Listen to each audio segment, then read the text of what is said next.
Was Iraq the Prussia of the Middle East? No. Okay, that's it, guys. End of the video. Bye bye. No, so seriously, before I begin, yes, I am being serious. Many of you are probably thinking the same things. Is he really going to compare Saddam Hussein's Iraq, the country that lost every war it fought, to the mighty Prussia? Well, no, but I do believe that Iraq was aiming in that direction. Make no mistake, Prussia was a powerhouse, the state that helped defeat Napoleon and eventually unify Germany. Comparing that to Iraq seems strange, but let's just brainstorm for the hell of it. To compare both nations, let's first discuss what it means to be similar to Prussia. Bulgaria is the obvious example, having been called the Prussia of the Balkans for decades. Bulgaria was highly militarized and had strong nationalistic ambitions for unification, similar to the Germanic Prussians. To add, Bulgaria also adopted the Prussian military model, making their large army a formidable foe.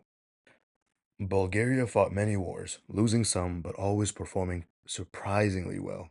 For example, in the Second Balkan War, which Bulgaria started, by the way, in order to gain more land from Serbia and Greece, they ended up fighting all their neighbors, eventually losing due to being surrounded. But make no mistake, Prussia also lost wars, but they always performed well under various circumstances.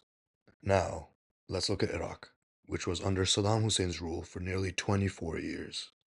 Firstly, was it militarized? Yes, Iraq had the fourth largest army. It was the strongest Arab nation under Saddam Hussein's rule, similar to Prussia being the strongest German state at its time. So, why did Iraq lose all its wars?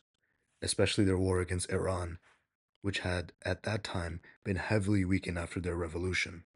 Well, to summarize, Iraq really did not know how to use their army properly. Numbers do not win a battle, only strategy and tactics do. Perhaps if they adopted better military doctrine, then the Middle East could have looked very different. When looking at some of Iraq's other wars, such as the Gulf War and the 2003 US invasion, it is obvious that there is no way Iraq could have won. Perhaps under better military leadership, but not with the corruption that Iraq had in its government. Iraq's military was weak in crucial areas like maneuver warfare, combined arms operations, and discipline.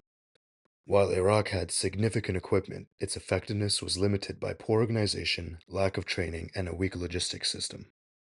This brings us to figuring out what even were Iraq's military goals. Because of their high militarization, Iraq pursued a policy of national unification.